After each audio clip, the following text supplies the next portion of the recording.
Scorpio Ascendant, Scorpio Rising. This is the place for you. We are going to talk about your month, October. October is Scorpio season. It is your time to shine, Scorpios. Take a look at what's going to happen when the sun starts transiting, when it gets to your sign. We're going to discuss full moons, new moons. We even have an eclipse coming, although that's the next month. Talk about an eclipse point that will be important in this month of October, actually. We're going to go over the changes. We're going to have lots of changes occurring this month in October in our tangible realities, tangible security. All is this Capricorn energy. We've got Saturn, Pluto, and Jupiter all changing, all going direct, all moving forward, and they're all in Capricorn. Capricorn is your job. It's your career. It's your ambitions, your goals, your highest ambitions, your highest goals. So all we got to do is find out where is the Capricorn energy for you in your life, Scorpio, and we're going to talk about it. We're going to analyze it. We're going to go through it. We're going to go hand in hand together. And we're going to walk through your energetic weather for October.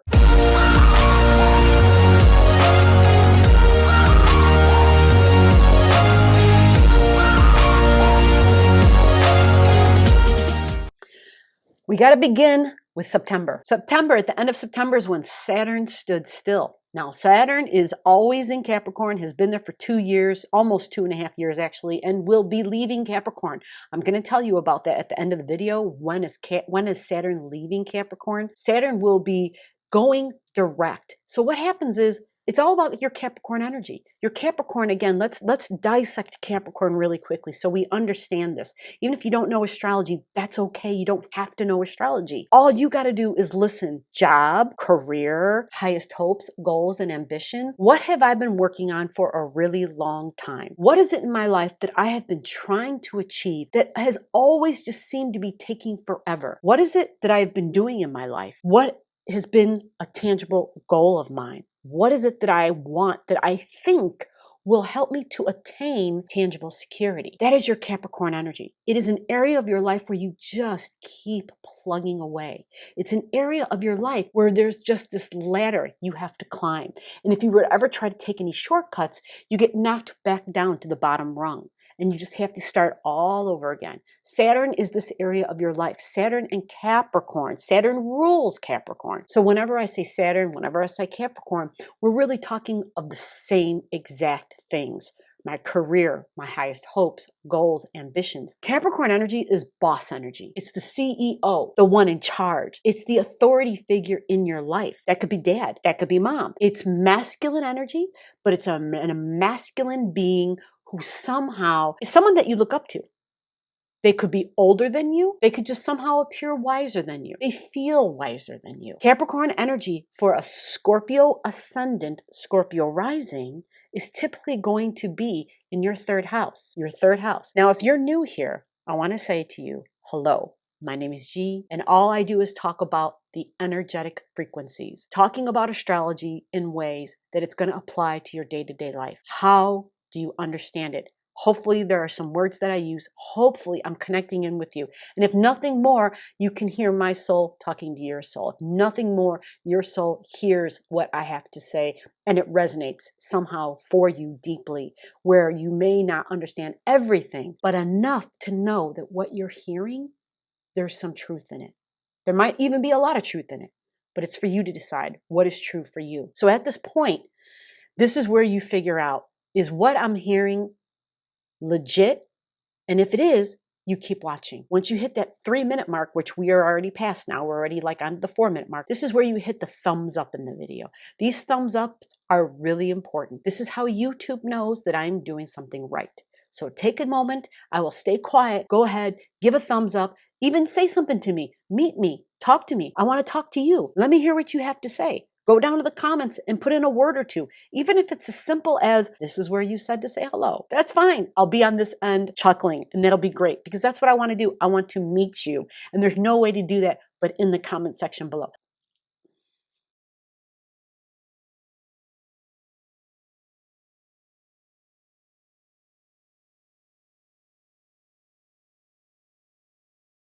So the month of October is all about your third house. because we have Saturn and Pluto and Jupiter standing still this month. Now, when October begins, there's a big full moon that happens. And this full moon is in Aryan energy. And this has to do with your appearance. This has to do with your physical body. This has to do with the way you act, the way your body can go out and explore and do things. It's all about physical action. Mars is in this location right now, and Mars rules the sign of Aries. So it's at home here, but it feels very strong. It feels very empowered. The thing we got to know about Mars is that Mars is the warrior. Mars is a soldier. Mars came out of the womb with a knife in each hand, ready to fight. That is Martian energy. And so your Martian energy, your Mars energy, your Mars in Aries energy is in your 6th house of work. Now, your 6th house is also your health routines, your health habits.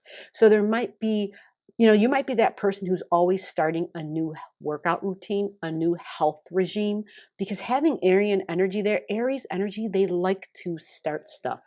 The thing is, they have a hard time with a follow through. Aryan energy is excited about new things. So when it comes to health, when it comes to workouts, when it comes to new health routines, projects, work projects, health projects, Aryan energy loves that because it's like, oh, we get to start this. Oh, we get to start that. It likes to start stuff. Again, because it's a starter, it doesn't necessarily mean it's a good finisher. It doesn't have the follow through. So knowing this is good to know, right? It's good to know because you don't have to beat yourself up over the head about it.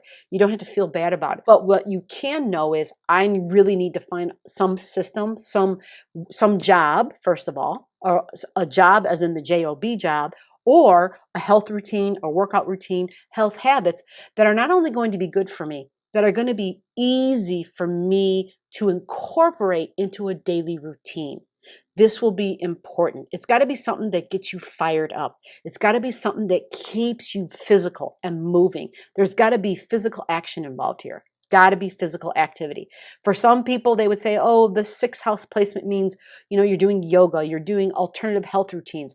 But because it's in the sign of Aries, it can be alternative, but yoga isn't I'm not going to say it's not challenging. It is, but Aries likes to be moving around in action, like it doesn't necessarily mean jogging, but hiking. It's Aries. It likes to use its head. Aries is the ram. And so, what does the ram do?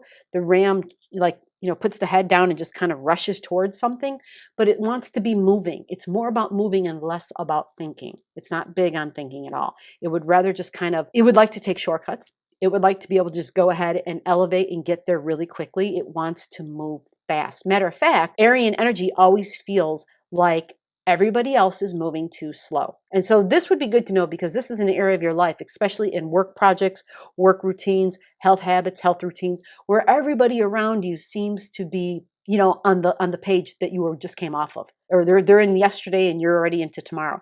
You're always going to be faster. You're fiery. You're impatient. This is what it is, impatience. So keep this all in mind. This helps you to understand your own personality and how you may relate, in what way you relate, the lack of relating, or the impatience, the irritability, because Mars and Aries can be very irritable. And it gets irritable when something isn't moving fast enough. It's very impatient. It is the child of the zodiac. It's the little one. It's the one who has a lot of growing up to do.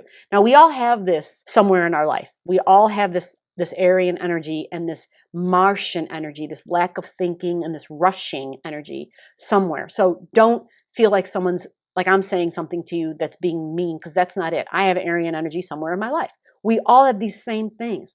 The difference is we just find out where they're located. Okay, so no matter who you are listening, whether you're a Pisces rising, Pisces rising, or a Scorpio rising, or a Sagittarius rising, you have Aryan energy somewhere in your life. We all do. And that's the cool thing about astrology, is that we all associate our sun sign with who we are. We say, oh, this person was born on April 23rd, so they're a Taurus. Well, that means they're a Taurus.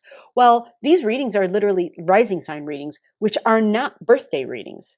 Maybe one day I'll do birthday readings, but these are rising sign readings. And I do rising sign readings because they have everything to do with timing and the calendar. That's what rising sign readings are. And that's why I use the rising sign readings. However, when we talk about astrology, you listening right now, you have every single sign of the zodiac somewhere in your life. In some category of your life, you have a sign that is sitting there. And the minute you understand what sign is in what category, you know why you are that way in that area of your life, why you operate that way in that area of your life. And you will discover things about yourself that you didn't know, because there are these virtues, there are these vices, there are the shadow side, and then there's these like, whoa, I didn't know I could do that side. These areas of self-discovery, which brings me back to the Aryan energy in your 6th house, self-discovery. Aries love to discover things about themselves, especially if it has to do with their body. They are all about their appearance. Appearance would be a very important thing. Having your health involved in that, and some way to improve your health, some way to constantly being active, to being the leader. This would be a great placement for someone to be a workout coach, to be a health coach, but to be that person in a gym where you're doing the jazzercise class, or you're like, forgive me because I haven't and I don't know anything about all that, but where you're leading off the group, where you're the one in the front who is the instructor. That would be a great placement for this. This would be a job that included you being physically active and doing something that not only physically satisfies you, but this will also invigorate you because it's in your house of health. It'll be part of a health routine. And knowing you have people following you, it would help you to stay committed to finishing the program, knowing, and that you could always incorporate new things into it. I love this for this placement for people who have Aries in that house. This is a great way to use that energy and to keep it sustaining. If it involves money, if it's your income that's dependent on it, that'll be something that will motivate you to keep going, to keep incorporating new things into it. And at the same time, it will feed you emotionally. It'll feed your body. It'll feed a sense of self-discovery. So what this means is full moons are culminations. There are times when the light is shining and it's somehow bringing something to our awareness about ourself, about our appearance, about our body, because it's Aryan energy, about who we are in this world. And for you, this again is all about your health. It's about your health habits, your health routines. This is about your job, okay? This is all about, remember, it's also about hygiene. It's not just about working out, but it's our hygiene routines. It's taking care of our body, having our emotional body, our physical body, our spiritual body, having those all in sync as one is how we operate best, is how we operate in a way where it is really compatible for who we are on a whole. Remembering that Mars energy, Mars is retrograde right now. And the reason I'm mentioning the retrograde, okay, Mars will be in the retrograde mode all the way until November, okay? While Mars is retrograding, Mars is very strong. And having it in your 6th house means you have to be careful because Mars has a tendency to push us to work harder, to work longer, to go farther. And many times, if we're not careful, I'll tell you something someone told me once, and it was good advice. And I should have listened to it, but it was some good advice I got a long time ago and I forgot about it. And she once told me, pretend that you have someone standing behind you and it's a soldier, okay? It's a soldier. And they're standing behind you and they have their hand on your back. And it's as though they're pushing you. Like they're constantly pushing you, and they push you to go further, to go harder, to go longer, to just keep driving so that if it hurts, they're telling you, but no pain, no gain. They're whispering in your ear the whole time. And it was really good advice. And I forgot about it, unfortunately. And, everything happens for a reason, so there's no regrets. But it is good advice because what happens with Mars in this placement, it will push you to work out harder, to work out farther, to work out stronger, to be very adventurous and to do something you might not normally do. Because Mars is so impatient, it can be accident prone because it rushes. And when you're being physical and you're doing something that you haven't done before, you do not want to rush. You want to pay attention to your body. You want to know what your limitations are, and you want to respect your physical borders. You want to respect the physical boundaries that you have. And understand this about yourself will then help you to greater accept those physical boundaries that others have in your life. November 15th, Mars retrograde ends. So that's a little bit of a foresight for you, which is good to know. November 15th. Again, this is in your house of health. This is in your 6th house. Knowing that all of a sudden you may feel Mars standing still, and then it just, the edge may come off, okay, at that point, which is good, because right now some people are very much on edge. We've got people who are willing to go to battle, people who want to fight, people who are very fiery, short-tempered. Mars, remember, is energetic bursts that are sporadic. Energetic bursts that are sporadic, meaning you can't count on them. You can go from 0 to 10 in no time at all, and it can be volatile. You want to be careful when you're dealing with other individuals. You want to be careful for people. Let me look up for you exactly. I will tell you exactly. You want to pay close attention to your third house of talking and thinking and communication and relating. This is important. This means siblings. This means coworkers. This is professional. In your professional life, be very careful. At the same time, you also want to be very careful with people in the home, people that you're relating to, people you consider family. These can be people who are your blood relatives. These can be people who are not your blood relatives. Because of Mars in your 6th house, Mars is boiling those emotional waters. This has to do with your belief system. This has to do with your ideas about family, your belief about what family is, your belief in family members, your belief in being a mom, your belief in somebody else being a mom, your beliefs about your mom, your ability to be a mom or not be a mom, her ability to be a mom or not be a mom. The mother wound is a big deal here, because Mars in Aries exactly starts heating up those waters. You have Cancer waters in your 9th house of belief, and that's where you hold your family, your house of family. So people who you're family with, whether they're blood relatives or not, these are people you had past lives with, people who you are connected to. If you don't like the word past life, these are people you are connected to through family lineage. So in other words, we could have had family members, or we all came from the motherland, right? Or my mother, my mother and my father, my ancestors came from the same location as your ancestors. So however is more comfortable for you to understand it, there's going to be a link. There's going to be a connectivity. There's going to be this feeling of, I've got my tribe. I'm in with my tribe. We're together. We understand each other because we come from the same clan. It's like this clan mentality. So understanding that this Martian energy right now is very combative, and there's going to be fights with family members. And this isn't them coming at you necessarily in a bad way. The thing about energy is we hold it here. It's the energy that we express, but keep in mind that whatever you hold here is what you are putting out. Energy is a boomerang. Whatever you hold, the frequencies, the thoughts that you hold here today are your tomorrow. Now we go on to the next part of October. We have Pluto standing still. Pluto, Jupiter, Saturn, all standing still in your 3rd house. This is about the way you think about your career, the way you think about your job, your professional ambitions. You're thinking about your professional ambitions. And I'm putting up the 3 fingers because this is the 3rd house. So if there's anybody watching, following along that knows astrology, this is all happening in your 3rd house, because this is where your Capricorn energy is. The 3rd house represents online, social media, talking, relating, communicating. It's people that you talk to professionally. You're having discussions about networking, about business, about ways of making money. So in other words, when you talk to people, this is how you make contacts. This is how you find future business work. This is what you're doing. You are in the process. You've been building, because this is where your Capricorn energy is. You're building family ties. You're building sibling ties, you're building networks, you're building coworker ties. This is all that 3rd house energy. This is neighbors. This is your community. This is how you build your professional business. This is where you have your Capricorn energy.